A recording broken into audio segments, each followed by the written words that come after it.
வரும்போது நீங்கள் பலனடைந்து என்ன ஆடுவீங்களா சிஸ்டர்? என்ன பலனடைந்து பண்ணுவார்? 2026க்கு கர்த்தர் பலன் கொடுப்பார். நடக்கும்படி நடந்தாலும் நீ என்ன பண்ண மாட்ட, சோர்ந்து போக மாட்ட, ஓடினாலும் இழைப்படைய மாட்ட.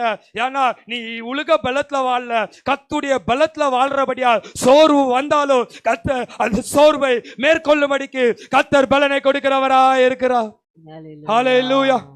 இந்த தேவ சிஸ்டர் ஆண்டவர் நம்ம சபைக்கு சில காரியங்கள் சொல்றாருன்னா அதை நம்ம ஜாக்கிரதையா அடுத்து அதுக்காக ஜெபிக்கும் போது கர்த்தர் பலனை கொடுக்கிறார். இப்ப பாருங்க, பரிசுத்த ஆவியானவர் வரும்போது என்ன ஆகுது? வாசிங்க சிஸ்டர். நீங்கள் பலனடைந்து எருசலேமிலும் எங்க போங்க? எருசலேமிலும் யூதேயா முழுவதையும் சமாரியாவிலும் பூமியின் கடைசி பரியந்தமும் எனக்கு சாட்சிகளாய் இருப்பீர்கள். பரிசுத்த ஆவியானவர் வந்த பிறகு ஆண்டவர் என்ன சொல்றார்? நீ ஜெருசலேமுக்கு போ, யூதாக்கு போ, சமாரியாக்கு போ, உலகம் எங்க போ.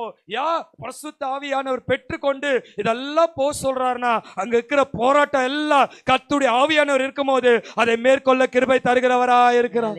2006 கால் வைக்கிறதுக்கு முன்னால கர்த்தர் இந்த பலனை பெற்றுக்கோன்னு சொல்றாரு, ஆவியானவரை பெற்றுக்கோன்னு சொல்றாரு, சில வரங்களை பெற்றுக்கோன்னு சொல்றாரு, மகிமையை பெற்றுக்கோன்னு சொல்றாரு, சில ஆவிக்குரிய பலனை பெற்றுக்கோன்னு சொல்றாருன்னா 2026 வருகிற எல்லா பிரச்சனைகளும் நீ இருக்கிற பலன் மேற்கொள்ளும்படிக்கு கர்த்தர் கிருபை கொடுக்கிறவரா